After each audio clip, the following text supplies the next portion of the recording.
السلام علیکم۔ وعلیکم السلام ورحمۃ اللہ۔ مجھے بہت خوشی ہے کہ مجھے آپ سے سوال کرنے کا موقع ملا ہے۔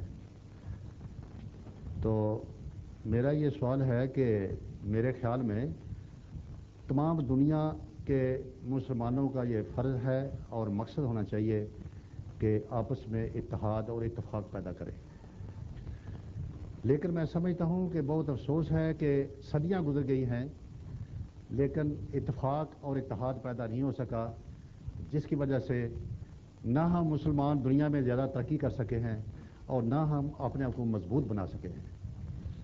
تو میرا یہ سوال ہے کہ حضور پاک کے زمانے سے بھی صدیاں گزر گئی ہیں کہ اس وقت بھی مسلمان آپس میں اتفاق پیدا نہ کر سکے، ایک دوسرے کے خلاف لڑتے رہے، ایک دوسرے کو شہید کرتے رہے، بڑے بڑے لیڈر شہید ہو گئے، بڑے بڑے اچھے جو تھے لیڈر وہ آپس میں لڑ کر ایک دوسرے کو ختم کر دیا۔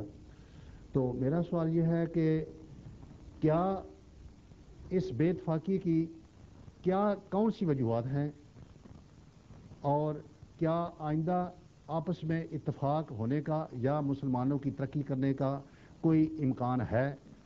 آپ اور آپ کی جماعت اس سلسلے میں پہلے کیا کوششیں کی ہیں، کیا کوششیں کر رہے ہیں اور آئندہ کیا کوششیں کریں گے؟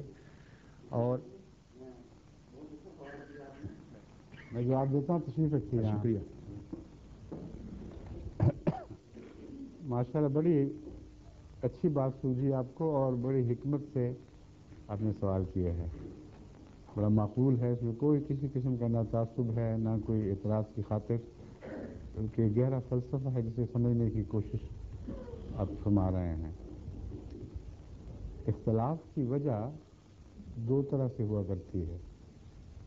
ایک اختلاف ہوتا ہے تقویٰ کے نتیجے میں، خدا کے خوف کے نتیجے میں، اور وہ اختلاف ایک مومن کی زندگی کا لازمی حصہ ہے، اس سے مفر کوئی نہیں۔ اگر وہ اختلاف نہ ہو تو گناہ ہے یہ، اور اس اختلاف کی بنیاد یہ ہے کہ جو انسان دیکھے، جیسا دیکھے ویسا ہی سمجھے، ویسا ہی بیان کرے، اور اس اختلاف کو حضرت صلی اللہ علیہ وآلہ وسلم نے عذاب کی بجائے رحمت قرار دیا ہے۔ آپ نے فرمایا اختلاف امتی رحمت، میری امت کا اختلاف رحمت ہے، لیکن اس امت کا جس کو اپنی طرف منسوب فرما رہے ہیں اور جس کی مثالیں خود حضرت صلی اللہ علیہ وآلہ وسلم کے زمانے میں ہمارے سامنے آتی ہیں۔ آپ کے عزیز ترین صحابہ میں بھی اختلاف ہوتا تھا، لیکن وہ اختلاف اول تعصب سے پاک تھا، اس کے نتیجے میں فساد نہیں ہوا کبھی۔ حضرت ابوبکر صدیق رضی اللہ تعالیٰ عنہ، حضرت عمر رضی اللہ تعالیٰ عنہ کے درمیان اختلاف ہوئے ہیں، حضرت علی رضی اللہ تعالیٰ عنہ حضرت ابوبکر کے درمیان اختلاف ہوئے، یعنی صحابہ کے وہ اختلاف میں بیان کر رہا ہوں جن کا رسول اللہ صلی اللہ علیہ وسلم کی زندگی میں بھی ذکر ملتا ہے اور مان بعد بھی، لیکن کوئی ایسا اختلاف فساد پر منتج نہیں ہوا، بلکہ ایک دیانتداری کا تقاضا تھا۔ اور جب وہ اختلاف حضور اکرم صلی اللہ علیہ وسلم کی خدمت میں پیش کیے گئے تو آپ نے جو فیصلہ فرمایا اسے سمعنا و اطعنا کے جذبے سے سنا اور اطاعت کی، قبول کر لیا گیا، اور وحدت پر پھر کوئی اثر نہیں پڑا۔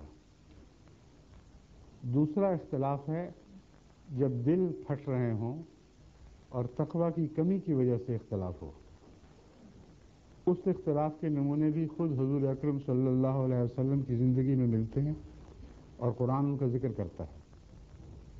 ایسے منافقین تھے جو اختلاف کسی نیکی کی وجہ سے نہیں بلکہ فساد کی خاطر کرتے تھے، اور وہ ہیں جو بدنصیب لوگ ہیں جن کے نتیجے میں پھر امتیں پھٹ جایا کرتی ہیں۔ پہلے دور میں خلافت راشدہ کے زمانے تک الا ماشاء اللہ اکثریت ان لوگوں کی غالب رہی جو نیکی کی وجہ سے اختلاف کرتے تھے۔ چنانچہ خلافت کے دور میں بھی یہی سلسلہ جاری رہا، مگر جب فیصلہ سن لیا خلیفہ وقت کا تو سر تسلیم خم کر دیا گیا۔ یہ وہ روح ہے جس سے امت کی وحدت قائم رہتی ہے، اور اختلاف جو ہے وہ خیالات اور علوم کی نشو و نما کا موجب بنتا ہے۔ اگر اس اختلاف کو مٹا دیا جائے تو قومیں جامد ہو جائیں گی اور ان سے ہر قسم کی ترقی کی روح مفقود ہو جائے گی۔ بس رحمت ایک اختلاف کا نام ہے جو خود رسول اللہ نے رکھا صلی اللہ علیہ وسلم۔ ایک دوسرا اختلاف ہے جو دل پھٹنے کے نتیجے میں پیدا ہوتا ہے اور وہ لازماً امت کو پھاڑتا ہے۔ اب رسول اللہ صلی اللہ علیہ وسلم کے زمانے میں جو اختلافات ہوئے اس کے نتیجے میں گروہ بندی کوئی نہیں ہوئی۔ آپ کہیں نہیں دیکھیں گے کچھ حضرت علی کے پیچھے چل پڑے، کچھ عمر کے پیچھے چل پڑے، کچھ عثمان اور ابو بکر کے پیچھے چل پڑے رضوان اللہ علیہم، بلکہ اختلاف ہوا، بات ختم ہوئی اور دل سے مٹ گئی۔ مگر وہ اختلاف جو بدنصیبی سے ہو، جس میں دل کی کجی شامل ہو، وہ کبھی بھی اختلاف کے بغیر ٹھہرا نہیں کرتا، دل پھاڑتا ہے۔ یہ دور جو ہے یہ بات کا دور ہے، لیکن اس میں بھی شروع میں ہمیں یہ حق نہیں کہ ہر ایک پر بدنیتی کا الزام لگائیں، کیونکہ اس میں بھی پھر بعض اختلاف ایسے ہیں جن میں تقویٰ کی بو آتی ہے، اور تقویٰ کی وجہ سے بھی اختلاف ہے، لیکن وہ فتنہ و فساد پر منتج نہیں ہوا۔ مثلا آغاز میں جب ائمہ کا اختلاف ہوا ہے، حضرت امام ابو حنیفہ کا، حضرت امام مالک کا، حضرت امام شافعی کا، احمد بن حنبل کا، تو ان کے اختلاف کے نتیجے میں پہلے دور میں جس دور کے یہ لوگ تھے کسی ایک فساد کی بھی خبر نہیں ملتی۔ اختلاف کے ساتھ وہ سب محبت کے رشتوں میں بھی بندے رہے، اور ان اختلافات کی وجہ سے جو فقہی اختلاف ہیں کسی نے دوسرے کو کافر قرار نہیں دیا۔ وہ جو دور شروع ہوا ہے وہ بنو امیہ کے آخری حصے میں اور بنو عباس کے آغاز کے حصے میں، اور پھر وہ سلسلہ جاری ہو گیا کہ فقہی یا عقائد کے اختلاف کی وجہ سے کچھ لوگوں نے اپنے پیچھے ایک گروہ مقرر بنا لیا، اور وہ گروہ آنکھیں بند کر کے ان کے پیچھے چلتا رہا، اور مذہب کے نام پر اختلاف کی وجہ سے خون خرابے اور فساد کی دعوتیں دی گئی، اور بہت ہی دردناک دور شروع ہوا ہے اسلام میں مذہب کے اختلاف کے فرقہ بازی پر منتج ہونے کا، اور فرقہ بازی بھی ایسی جو خونریز فرقہ بازی تھی۔ بس یہ وہ تنزل کا دور ہے جو بتا رہا ہے کہ اختلاف اپنی ذات میں کوئی بدی نہیں ہے اگر نیکی پر قائم ہو۔ اختلاف بدی تب بنتا ہے جب نیتوں میں فساد پیدا ہو، اور نیتوں کا فساد جو ہے وہ اعمال کو بگاڑ دیا کرتا ہے۔ ایسے دور کے علماء نے پھر اپنے پیچھے چلنے والوں کو اپنی ٹیریٹری بنایا ہے، اور یہ رجحان جوں آگے بڑھا ہے کہ ٹیریٹوریل کانسیپٹ مسلمانوں میں داخل ہوا ہے، اور دوسرے مذاہب کا بھی یہی حال ہے۔ یہ ٹیریٹری اس قسم کی بنتی ہے پھر کہ ایسے علماء کو اگر یہ معلوم ہو کہ ہمارے پیچھے چلنے والے نماز نہیں پڑھتے، ظالم ہیں، فاسق ہیں، فاجر ہیں، دوسروں کے حق مارتے ہیں، جھوٹ بولتے ہیں، ان کی راتوں کی کوئی نیند حرام نہیں ہوتی، یہ پتہ چل جائے کہ ہمارے ماننے والوں پر چھاپا پڑا ہے ایک اور فرقے کا، اور وہ آ کر ان کو لے جا رہے ہیں وہاں سے، تو جس طرح سیاسی رد عمل ہوتا ہے ٹیریٹوریل حملے کا، بے نہیں وہ بلکہ اس سے بھی زیادہ خوفناک رد عمل دکھاتے ہیں، اور پھر اندھا دھند ان لوگوں کے خلاف قتل و غارت کی تعلیم، ان کے جان مال حرام، یعنی ان کے لیے حرام اور اپنے لیے حلال، یہ فتوے شروع ہو جاتے ہیں۔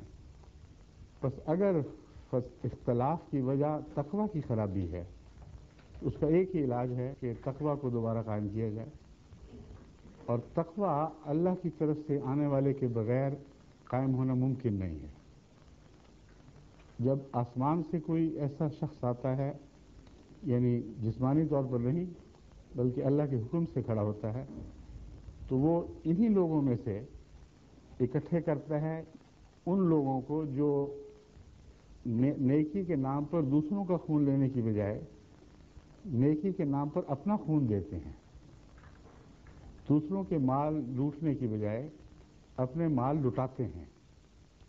یہ اس بات کی قطعی شہادت ہے کہ یہ لوگ سچے ہیں۔ ان سے مذہبی عقیدے کا جو اختلاف ہو، ایسی قوم کو جھوٹا نہیں کہا جا سکتا، اور یہی وہ روح ہے جو رفتہ رفتہ پھر غالب آتی ہے اور آنی ہے۔ اور چونکہ جماعت احمدیہ کا یہ دعویٰ ہے کہ ہم اللہ تعالیٰ کے فضل کے ساتھ خدا کے قائم کردہ اس دور کے امام کے پیچھے چلنے والے ہیں، ان کو قبول کر لیا ہے، اس لیے ہمارے اندر آپ کی اعلام سے دیکھیں گے اور غور کریں تو آپ کو اور بھی زیادہ دکھائی دیں گی، اور اس کے بغیر قوم کی اصلاح ممکن نہیں ہے۔ محض لیبل بدلنے سے کچھ بھی نہیں ہوا کرتا۔ کئی اہل قرآن ہیں وہ کہتے ہیں جی فرقہ بازی ختم کرو، صرف مسلمان کہلاؤ۔ مسلمان کہلاؤ، اندر سے کیا حال ہوگا؟ اگر نفرتیں اسی طرح قائم ہیں، اگر عقیدوں میں کوئی تبدیلی نہیں، تو لیبل بدلنے سے کیا ہو جائے گا؟ بس فرضی قصے ہیں۔ ایک ہی نسخہ ہے جو ازل سے کامیاب رہا ہے، وہ یہ کہ اللہ تعالیٰ اپنی طرف سے کسی کو بھیجے۔ اگر کوئی امت آخری ان معنوں میں ہو کہ اس کی شریعت ہمیشہ ہمیشہ کے لیے قائم کر دی گئی، اگر کوئی رسول ایسا آ چکا ہو کہ جس کے بعد کوئی اس کے ایک لفظ ایک نقطے کو بھی تبدیل نہیں کر سکتا، تو پھر لازماً یہ سلسلہ امتی نبی سے شروع ہو سکتا ہے، اس کے بغیر ممکن نہیں۔ یہی ہمارا عقیدہ ہے۔ ہم کوشش کر رہے ہیں، قربانیاں دے رہے ہیں، اور رفتہ رفتہ ہم تمام ملکوں میں ایک انقلاب برپا کر رہے ہیں اور ایسی جماعت پیدا کر رہے ہیں جو اسلام کے نام پر قربانیاں دے رہی ہے اور اسلام کے نام پر اس عالمی اجتماع کو وسیع تر کر رہی ہے۔ جزاک اللہ۔ شکریہ۔